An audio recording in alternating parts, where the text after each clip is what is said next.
Little backstory for this, okay? Little backstory. There's a few key characters you need to know for this, okay? For this little story we're about to tell. We're about to paint for you, okay? Number one, there's a streamer named Hassan. We're not going to get into specifics of his political takes or whatever. All you need to know is that he is largely disliked by a good chunk of the internet.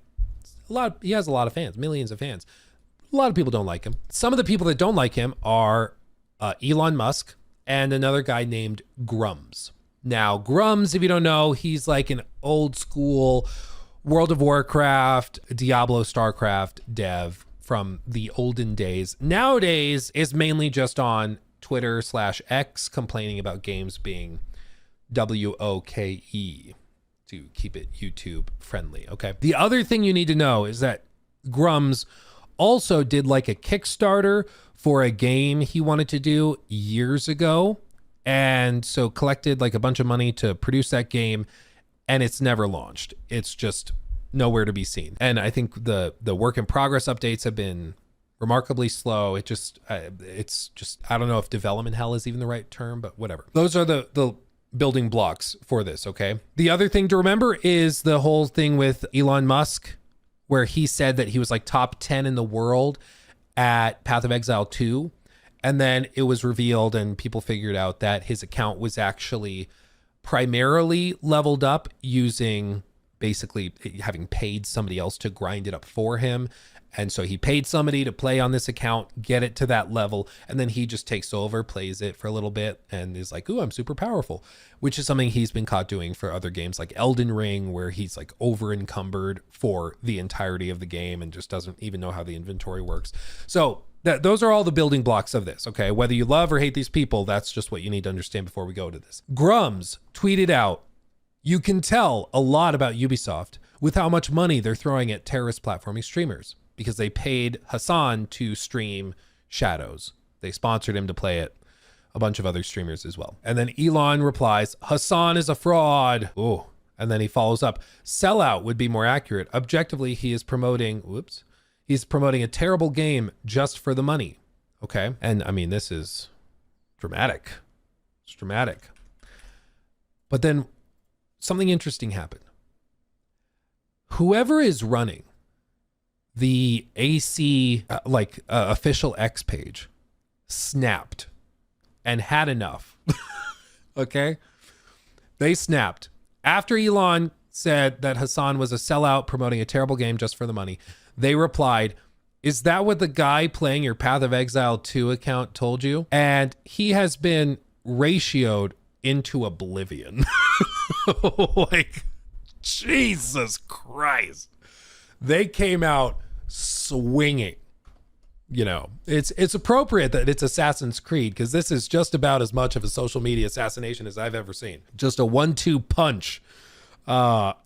Jesus Christ. Okay, they brought a machine gun to a fist fight. But then it continues, okay? It gets even better. Because what happens? Well, Grums replies with a screenshot of an article. I don't know what this article is from or who it is. But they replied to this. He replied to this post from Assassin's Creed that at this point, again, 568,000 likes. We're quickly approaching probably one of the most, if not the most, conclusive ratioing of all time on the platform. But he replies to this and says, just a screenshot of this article that says, "Assassin's Creed Shadows isn't the hit Ubisoft desperately needs, analyst says." And it says, "Assassin's Creed Shadows is selling well, but it's reportedly tracking behind AC Valhalla and falls short of 2025 hits like Split Fiction," which all of that is probably true. Like, it's tracking behind Valhalla. Literally no one expected it to outperform Valhalla. Like, nobody did. They expected it to perform roughly in line with Odyssey, and it's actually outperforming that, which, you know, still might not mean that it's the savior game it desperately needs, but, you know, it still is outperforming what they expected it to do. It just is. You don't have to like it, but it just seems to be. And it's falling short of 2025 hits like Split Fiction. Okay, yeah, that's very possible. Split Fiction is phenomenal. Game of the Year contender without a doubt. I don't think Shadows is a Game of the Year contender, but it's, you know, like, this stuff is true. I don't really see how this is a response to this, but okay. But what happens after this? Well, Assassin's Creed, the account decided that they wanted to do a double assassination. In response to Grum's, they replied, "Our game is out."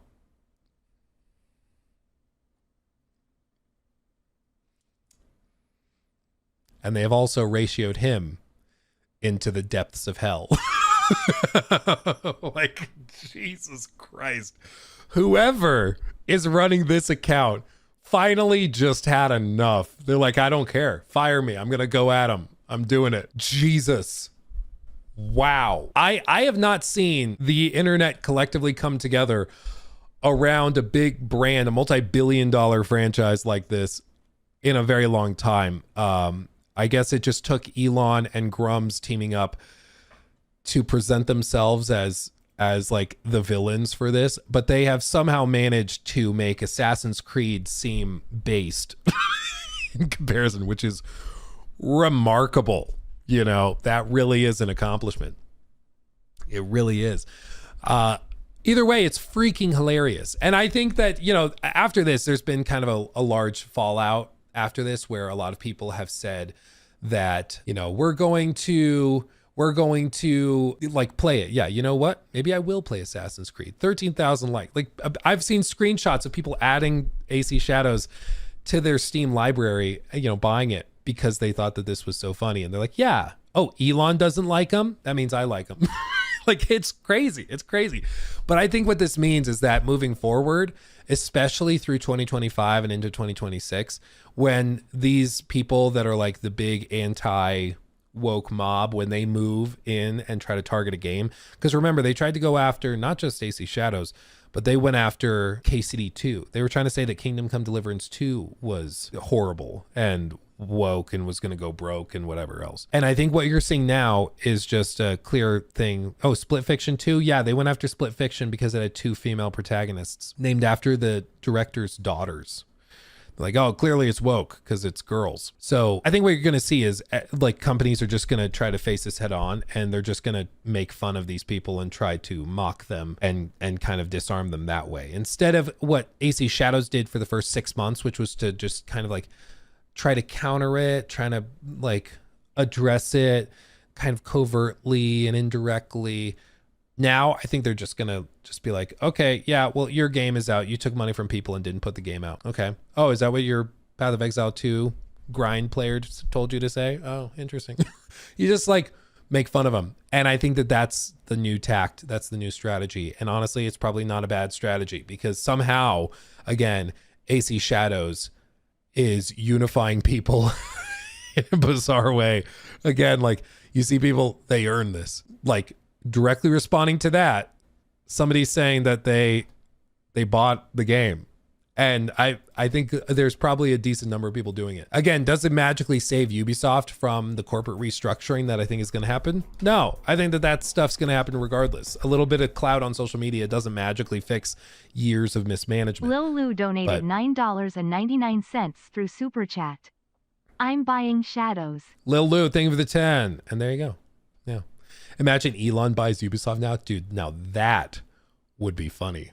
Also like kind of horrifying, but that still would be really, really funny. I just think with all of this, whatever you think about the messaging of people that are like trying to get KCD2 canceled, Shadows canceled, that type of thing. If you have people that are involved in the industry that are trying to affect the industry who are not concerned with the games first and foremost as games, but rather as cultural topics and subjects, I don't think that helps the games industry. I just don't think it does. I think what makes the games industry a better industry is caring about the games as games.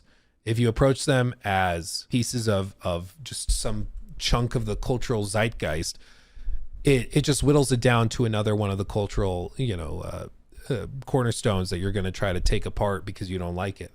And so I just think like you should talk about the games and critique the games as games. And you can mention cultural things about them you don't like, or if there's, broader things going on politically that you want to address. Okay. But I think finally, like people are just kind of fed up with pretending as though a game is bad because of a cultural effect instead of it's bad because of these gameplay design decisions or the structure of questing or world design. I think people are just like, I just want to play the game. I want to, like, is it a good game though? Is the game good? Because I lots of games will not pass your purity test. I'm just primarily concerned with whether it's a good game or not. And it's like I said, going back to like Dustborn. Dustborn, you know, checked a lot of these boxes for why these people would hate it for cultural reasons. That's fine. But the reason Dustborn was a terrible game was because it was a terrible game. Like Dustborn across the board was boring. The characters were awful. The writing was terrible. Like it was just a terrible game. And so it flopped. Same with something like Concord. It was a horrifyingly bad game in terms of like how they presented it to players, how they marketed it to players. It had nothing unique or special to offer players, and they charged $40. Like there were all of these cascading things for why it failed. It didn't just fail because some of the characters look like blueberries, which they did.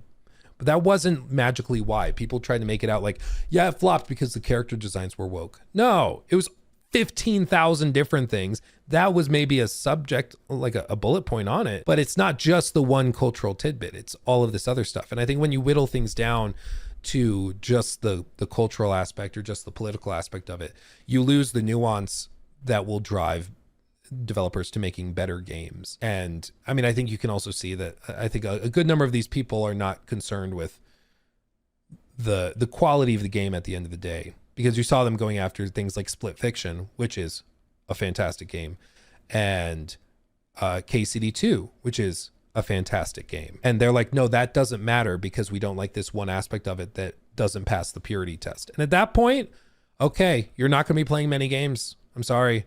If you're checking everything against your purity test, you're going to eventually not play anything because nothing will ever pass it.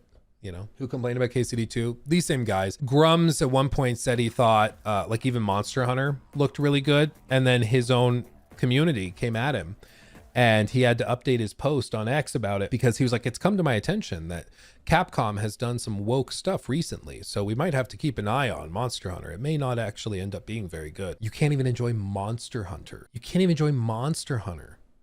Are the dinosaurs woke now? Like, what are we talking about? We've sold a chunk of our brain to like the altar of anti-woke whatever. And it's just like at some point, if you're a gamer, you should just care about the game as a game and talk about the quality of the game. You know, that can be a part of the discussion, but it shouldn't be the only part of the discussion, you know? Oh yeah, no, nobody's saying you have to buy AC Shadows. Yeah, I don't want to buy them because of Ubisoft as a company. Is that a varied, or maybe you mean valid reason? Yeah, no, as with all of these things, you can vote with your wallet. Like if you don't like X company, don't buy their stuff. If you don't like Neil Druckmann, you don't have to buy Intergalactic, The Heretic Prophet, or watch The Last of Us. Like if you can do whatever, you can vote with your wallet. Absolutely. What drives, I think, most players and most just more normal, like middle of the road gamers, what drives them crazy is when they are bullied out of playing a game, or people try to bully them out of playing a game because it doesn't pass someone else's purity test. You know, it's like, oh, you don't like this developer, so therefore, you know, maybe you think Todd Howard, you hate Todd Howard for whatever reason, and you're like, so therefore I'm not going to play Elder Scrolls 6, and I'm going to try to get everybody canceled who plays it. I'm going to go into their chats and I'm going to like type some horrifying things in there to try and get the video blacklisted and stuff. It's like craziness. Same thing that happened with like Hogwarts Legacy. That didn't pass some people's purity test because of J.K. Rowling. We had people coming into our streams when we played it on launch day, and it was like a coordinated effort where we had like 3-4 people coming into chat and they were typing out the N-word in all caps, one letter at a time, to try and flood the chat with the N-word to get the stream taken down, I guess, or to like get YouTube to flag and report it or something. And like at that point, like, do you really think you're the good guys if you find yourself doing that? You know, it's like, oh yeah, let me type the N-word. I'm the good guy. Like, what are we doing, dude?